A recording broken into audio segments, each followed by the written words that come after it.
They didn't care about these really important things that were affecting us. Immigration, like flooding our cities, overcrowding our cities, depleting our resources. That's crazy. Not talking about the chronic health epidemic. That's insane. What is this thing about pedophilia? And what is this thing about 95,000 children going on missing that nobody's talking about? If anybody should be talking about it, it should be the Democratic Party.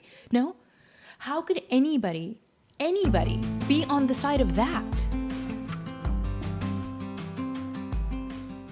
Welcome to another episode of Political Newbie. I'm Noah Clark, and this is a space for newbies to politics like me. So today I'm going to talk about what triggered me to abandon the Democratic Party and register as an independent this past election cycle. And yes, I want to know what triggered you. And if you weren't triggered, let me know why not.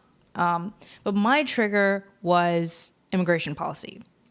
Yeah, I had no idea that hotels in New York City, where I'm from, were being converted to sanctuary hubs, literally, for illegal immigrants, while I was seeing new homeless people on the street in my neighborhood. And this had never happened to me, actually. In any of the neighborhoods that I lived in, never happened to me. But suddenly, it was happening, and I'm thinking, like, what is going wrong? And then you walk through Manhattan, the city, and the streets were littered, flooded with homeless people. And I'm thinking, whoa. And this was before I knew about the immigration crisis. So when I found out about it, immediately I'm like, okay, well, this is why. And why? Why do we have so many people homeless and we're footing the bill for people who are breaking the law to get here? And when I say we, you and I are footing the bill, it just didn't make sense to me. I understand, like, if we have to help people who are down and out, and I'm working class, and my taxes, but yes, I pay taxes so that it can be distributed to help people. I'm okay with that. But that's not what was happening. And I was alarmed that mainstream media and none of my government representatives were raising the alarm on this, were screaming this from the mountaintops and informing me. I mean, this is why I depend on mainstream media, right? Because I want credentialed people with authority and experts to inform me, right? Because I'm working class. Like I said, like I don't really have the luxury of jumping down rabbit holes to stay connected to every single piece of information to make sure that I'm properly informed, and that you, who I depend on, the media, the experts, the ones with authority who have information that I do not have access to lie to me. I'm not expecting that to happen. I'm expecting you to be honest and open and transparent and tell me everything, for the most part. But that's not what was happening. And so immigration was my initial trigger. It didn't like drive me down rabbit holes like the way RFK triggered me to do, but it was definitely like my eye opener. Like, whoa, if I don't know about this and mainstream media isn't like, raising the sirens about this, what else are they not telling me? What else are they not, sounding the alarm about? So it's always funny to me when I watch mainstream media or I see, our government representatives coming up with theories as to why we jumped ship or why people abandoned the Democratic Party. So check out this clip from Midas Touch Network, left-leaning, and listen to a theory from a Massachusetts congressman. Gen Z men were not Democrats anymore. We're not liberal. They were becoming Trump supporters, whether that's because of the podcast ecosystem that exists, starting as kind of gamers and then bringing them all the way up to become kind of Trumpers. What are your thoughts about that? What do we do to bring back, men into the Democratic Party while also still not sacrificing core values of being a party that respects people's rights and equality? The last poll I saw heading into the election had Democrats doing better with 85-year-old men than with 18-year-old men. That is obviously not a future-proofed strategy for building electoral power. I also want to put in a caveat that there's a lot of micro-narratives out there right now. And by micro-narrative, I mean looking at the data and then having the data paint a story about which demographic, which geographic, which psychographic cost the election for Democrats. Was it that young men didn't vote for us? Was it Hispanic men? Was it non-college educated people? Was it that college educated women didn't vote enough, right? We've all seen this punditry. And I do want to recognize that while all of these micro narratives can help inform our model of reality, we do have to zoom out and look at the macro narrative, which is that, bluntly, we got drubbed. We got drubbed across the board in almost every place and in almost every cohort of voters. And indeed, it was not just limited to the United States. It was across the entire developed world. Every single party in governance post-COVID lost vote share for the first time since World War II. And the simple and I think stark reason is that voters were very frustrated with inflation. Okay, so he said the stark reason, the main reason he thinks is inflation, cost of living.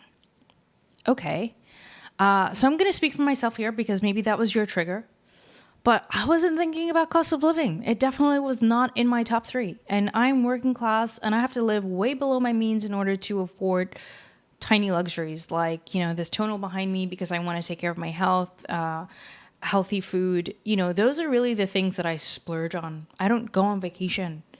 I don't travel. I haven't been anywhere besides the country that I grew up in. So, and you would think that, I want the American dream. I want something better than this. But honestly, that was not heavy on my mind. I was doing my thing, and I think I felt like I was on the path of just being financially comfortable in a sense. So I was not thinking about cost of living. However, when I saw new homeless people on my street, I started thinking about my safety because a lot of people who are homeless end up with mental issues and you just don't know where that's going to lead. And things have been crazy since COVID. So, there's that. Really, it really creeps me out. And that was around the same time, August of 2024, was when I also found RFK. He popped up in my feed, I guess right after I started discovering the immigration stuff. And that was when I really dived into the rabbit hole and I just kept falling. I've been falling ever since, honestly.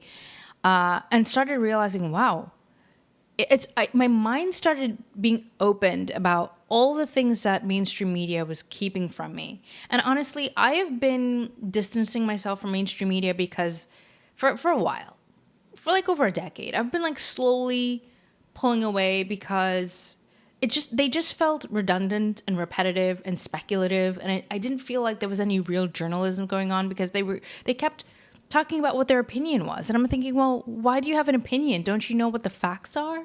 Aren't you doing your research to tell me if our president is legally allowed to do this? Is he violating our Constitution, the Constitution? Is he or is he not?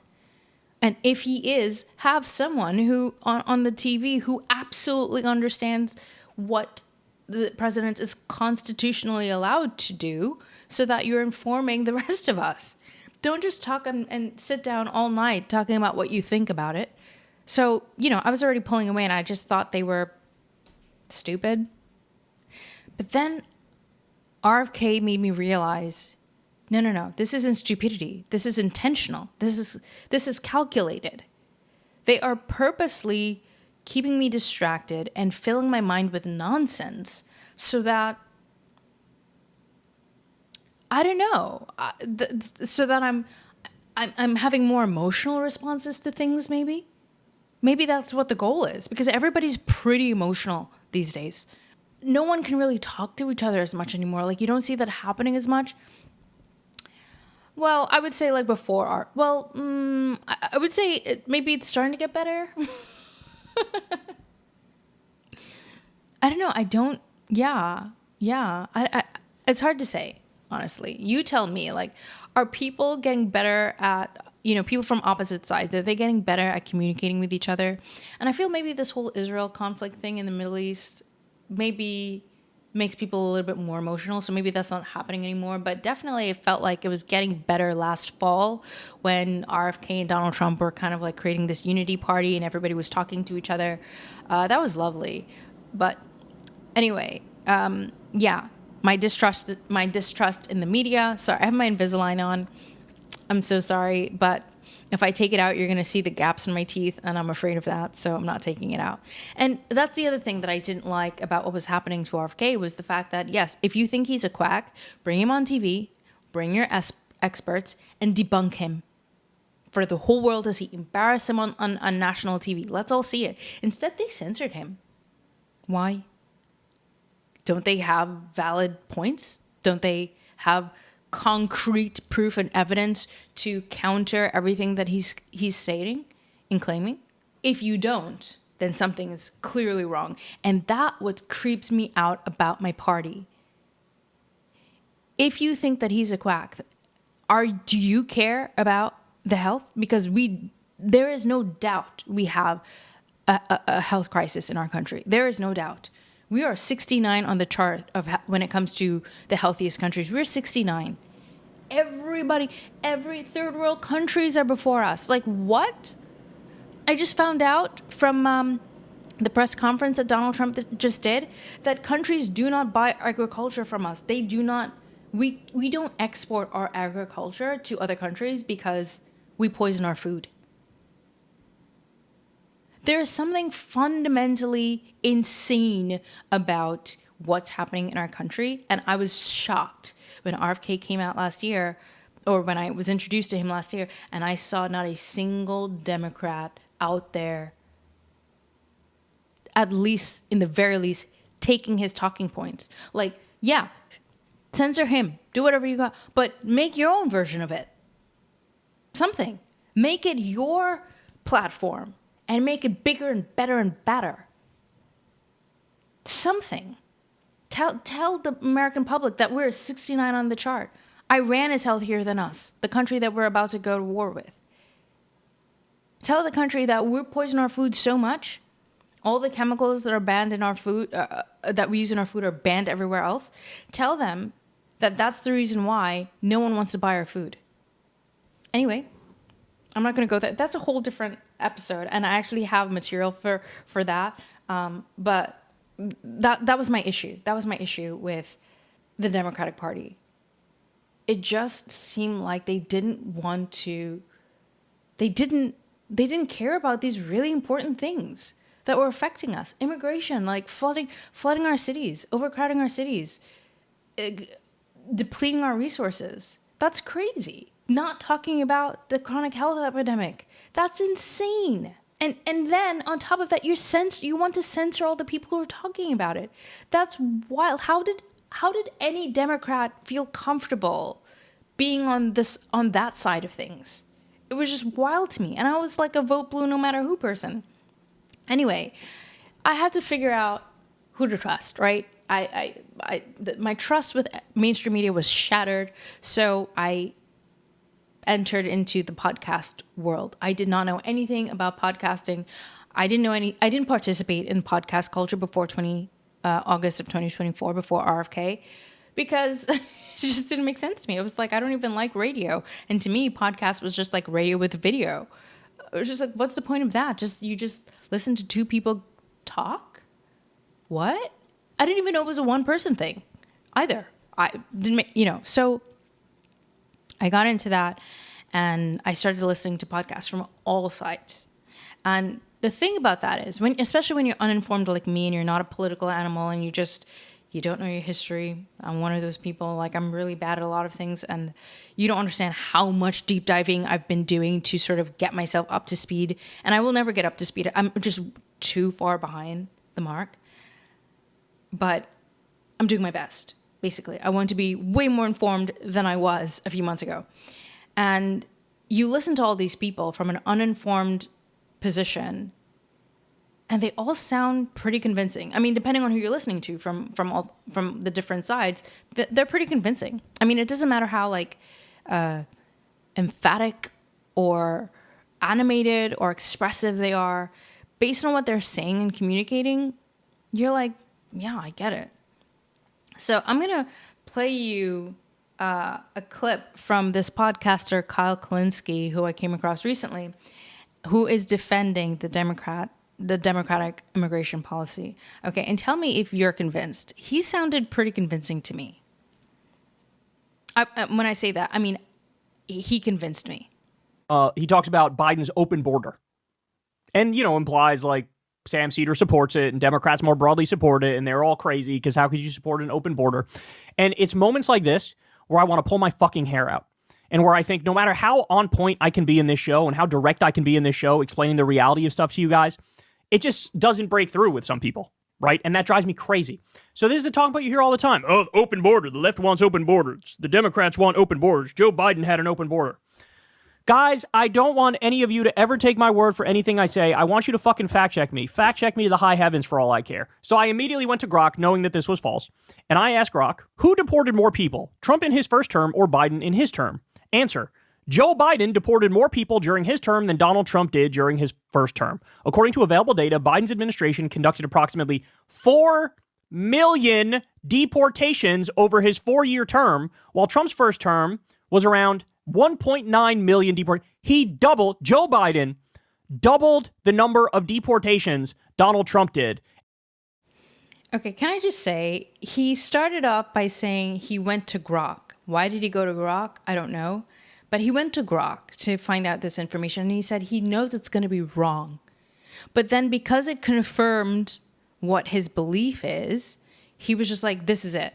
And actually, I did my own research, and this is accurate. This is sourced information that from Department of Homeland Security and the CBP, Consumer Border Protection, I think is. But yeah. And Vinny sits there and says, there was an open border under Biden. There was an open border under the Democrats. You want to know what Barack Obama's nickname was? The Deporter in Chief. Because he also, at the time, had broken the record for deportations. When you have an audience of millions of people and you routinely say things that are objectively, factually incorrect, and also you're super sloppy for repeating this for fucking years when all it took was one search to immediately debunk it. Does deporting 4 million fucking people sound like an open border to you? Okay, fair point. And the whole thing about Obama being the deporter in chief, that is actually accurate. I did my research. So I sourced my information from the Customs and Border Protection, from the Office of Refugee Resettlement, called ORR, and the Department of Homeland Security. And I kind of summed it all up. Obama actually outdid both of them. Obama was actually the deporter in chief, and he broke records then, and he still has the record. He had an 80% deportation rate based on the numbers, right? So he had 3 million people cross the border illegally, and he deported 2.5 million of them. So that's an 80% deportation rate. Trump had 2.8 million people cross the border. And even though Kalinski's numbers were 1.9, it's closer to 2.1 million people that Donald Trump deported. So he had a 75% deportation rate. And then we get to Biden. He had 11 million people cross the border illegally, and he deported 4.8 million people. So he had a 43% deportation rate. Even if there are numbers missing from this, it still doesn't even come close to either Trump's or Biden's record. So if you're just listening to Kyle Kalinske and those numbers, yes, it is true. Biden did deport more people than Donald Trump. Biden deported 4.8 million people. Trump only deported 2.1 million people. But if you look at it in the context, if you look at the big picture, Biden was actually really terrible, and what Donald Trump was saying was actually right. And I am no fan of Donald Trump. You could check my first episode. But yeah, so Kyle Kalinske got me. He really did. And I was thinking, wait, how does PBD not know that Biden deported more people than Donald Trump? That's what I was thinking when Kyle Kalinske was saying that. And when I looked it up, I thought, whoa, okay, you really do have to fact check it seems. Both sides. And I don't agree. Actually, I had to unfollow PBD, and I really like him and respect him as a person, and I do still watch some of his episodes depending on who he's interviewing. But I had to unfollow him because he seemed to be creating cover for Israel. And I'm sorry, but if you're covering for Israel, to me you're a Zionist, and if you're a Zionist, I can't trust you. Because there's no way on this planet that you would be okay with as we're not going to go there. That's for another episode. We're going to come back to that in another episode. But my point is, I think PBD is biased, and so I really believed Kyle Kulinski right away at face value. But thankfully, I did my research, and what was so bizarre to me, which hits at the heart of why I had to jump ship and leave the Democrats, is because when you look at the numbers of illegal children, undocumented children that were crossing the border and then going missing, it's bizarre. So during Obama's time, 18,000 in 8 years, right? So when you take that, it's about, I don't know, divide that by 9,000 a year, let's say, evenly. And that was around the same number that Trump had, 6 to 8,000, right? So, but Obama still, there were a lot of children going missing. That's alarming. I didn't hear anybody talking about that when Obama was president.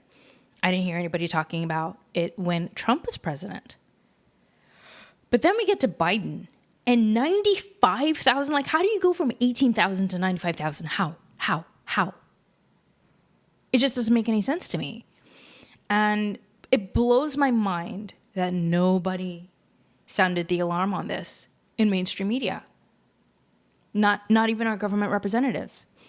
And it doesn't, and this is actually, let me just go over this, just so you know, this is information coming from the ORR. And let me tell you what the ORR, let me remind you because I told you before. But there is something called the TVPRA, which is Trafficking Victims Protection Reauthorization Act, which requires unaccompanied children from non-contiguous countries to be transferred to ORR custody, the Office of Refugee Resettlement, and placed with sponsors rather than being immediately deported. And the ORR is reporting the number of missing children. I guess they go to sponsors, and then I guess they do follow-up checks, and they're just missing. They never find them again. Whoa. The Democrats didn't report on this? Why? When we have pedophiles running rampant in our country because no one wants to release the Epstein files, no one has been held accountable for the Epstein files. In addition to the fact that we have been cozying up with Israel for a very long time. Israel, the state that has been hiding and protecting pedophiles. Like, what is this thing about pedophilia? And what is this thing about 95,000 children going on missing that nobody's talking about? If anybody should be talking about it, it should be the Democratic Party. No? How could anybody be on the side of that and be against the side who was actually shedding light on it, which was Donald Trump, unfortunately. I don't know how much respect I have for the guy, but I'm starting to develop a little bit of respect in spite of all the crazy stuff he's doing right now, which I absolutely abhor. But I give credit where credit is due.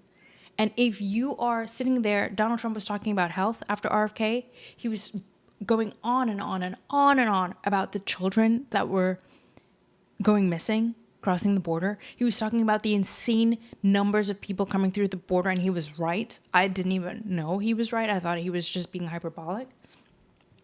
But listen to this CBS news report from 2020, just to back up my claim about Israel harboring, protecting pedophiles that from our country. So pedophiles from our country can go to Israel for protection.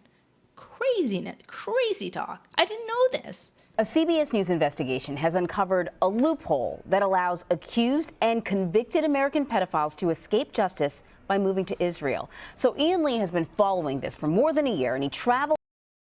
Okay, so, and these are some of the articles. I mean, you could see that these articles are also from Israel's media, the Jerusalem Post, the Times of Israel, Independent. I don't know if they're all Israeli. One is CBS Morning. Yeah. So this is like legit. It's crazy. There was no way I could support that. There was no way. There's so many things I want to go into right now about why I jumped ship, but I just wanted to stay focused on immigration policy. And so I'm going to end on that. But in closing, I want to compare how the other side sounds when they're trying to make a point. And this is not about immigration policy, but it's this guy, Jeff Berwick, who's being interviewed by Kim Iverson, and he's talking about the California fires and how crazy and corrupt our government is. And it just sounded wild to me. It really did. It sounded way less convincing than what Klinsky was saying. Listen to this. You have a hot take on the California fires. You think that they were intentionally started? Yeah, what we're seeing now, and this is something that I think people still haven't really caught on to too much, is the weather weapons they have now are just incredible. I've been hit here in Acapulco, Mexico by 2 of them already. One was a Cat 5 hurricane that came out of the blue, so no one even knew. The Maui fires, that was clearly a FEMA CIA operation, which of course Kash Patel's going to look right into. I'm sure I'm going to release all those tapes. No, what was his latest tweet? Go hug a FBI or CIA person or something. It's like they're the ones who do all these things. What would be the reason behind starting the California fires, do you think, by the globalists? So what? They created the California fires. They're manipulating the weather. What are we talking about here? Anyway, let's keep going. Who knows? Basically, Los Angeles, though, they were really wanted to make it into a smart city in time for the next Olympics. And what better way? I actually call these weather events now basically globalist rezoning or CIA rezoning.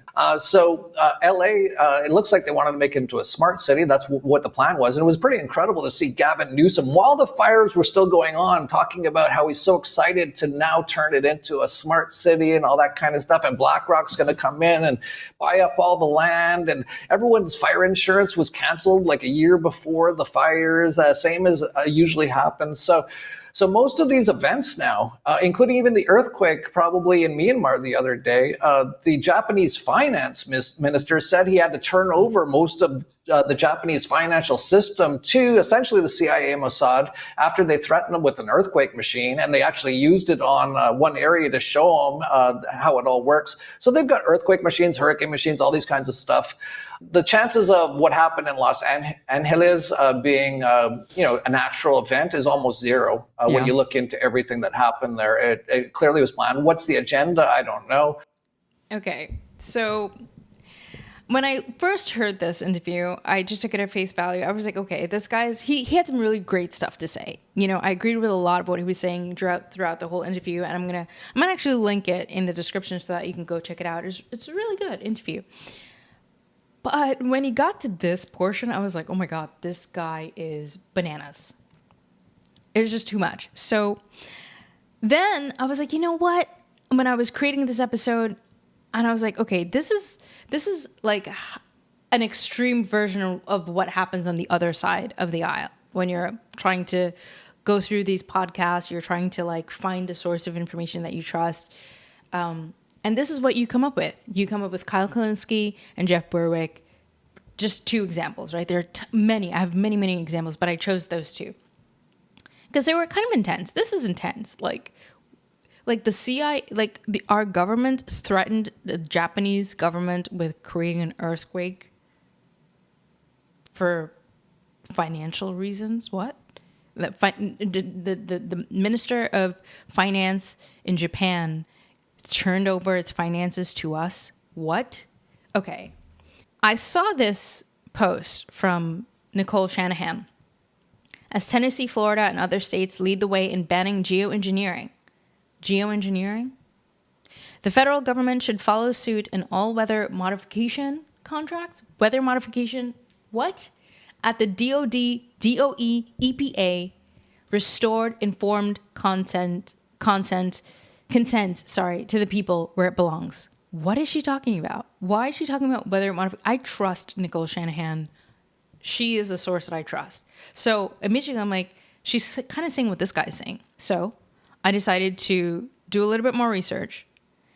And I found out that there is, in fact, that the government did manipulate the weather in Vietnam during the Vietnam War, where there was some kind of yellow rain or something. I lost my clip on that for some reason, but I do have the Pentagon Papers. I researched it. And the Pentagon Papers is talking about this event in Vietnam.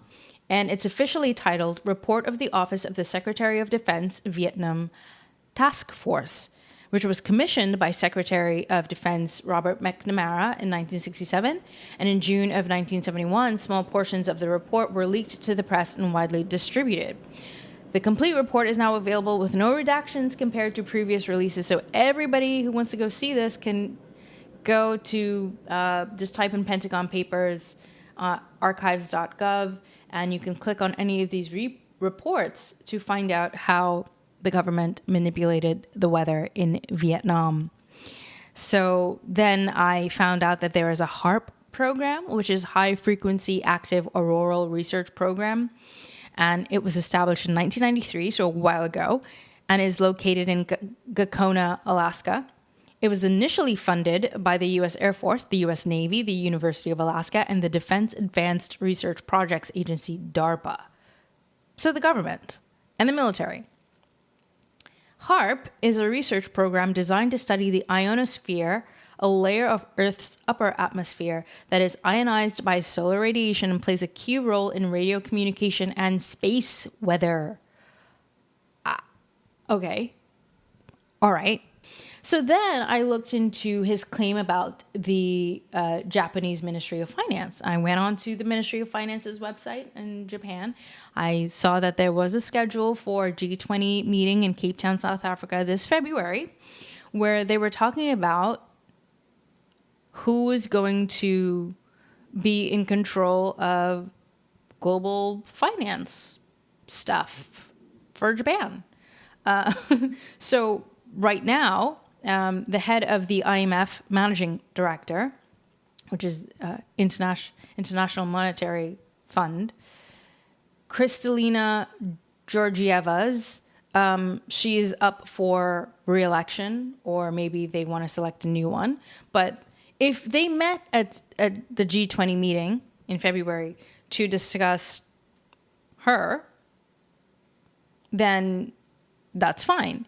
But then they said that for the World Bank's leadership, Ajay Banga, his term doesn't end until 2028. So if they were there to replace him, that would be pretty odd. So IMF and World Bank leadership roles are often determined through political negotiations between member countries. Japan is one of them, with a historical tradition of a European IMF managing director and an American World Bank president. So I started wondering, I'm like, based on what Jeff Berwick is saying, maybe Japan wants to change that tradition. Maybe they want someone, a Japanese person, to head that role, you know? And based on my research, Japan might have wanted to nominate its own representative to break the traditional European-American dominance of IMF and World Bank leadership, reflecting Asia's growing economic influence. Now, there's also this thing where China is, trying to bring in more countries to participate with its digital currency to break away from the dollar. There are a lot of things at play. There are a lot of moving parts when it comes to this. But anyway, my point is that Kyle Kulinski sounded pretty convincing. And it was like, a topic that is pretty easy to research and understand. It's not as complicated as money.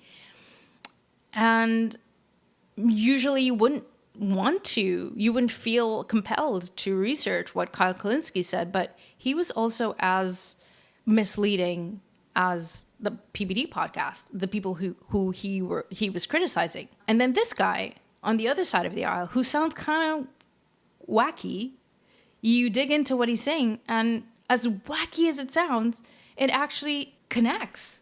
This is why, for people who are super duper loyal to what they're hearing on, either side, do some digging, you know, and ask the right questions, and just, I guess, keep consuming podcasts, because podcasts are a really good source of information, and you can always just fact check what people are saying in podcasts. Just before I close, the last thing he says actually ties into what I was talking about before with the missing children and pedophilia. Listen to this. Some people think they're trying to cover up burning out certain areas where they had massive pedophile rings, like under the Getty and stuff like that. I don't know, but it's sometimes hard to tell what some of the agendas are. But people need to really wake up that most things that happen, including the weather now, is actually caused by this same basically group who's trying to kill and enslave everyone on Earth. And Donald Trump isn't going to save you from it because he's on their team. So that is all for today. I will see you in the next episode. Thank you for being here. And if you don't leave a comment, leave the thumbs up. Okay, bye.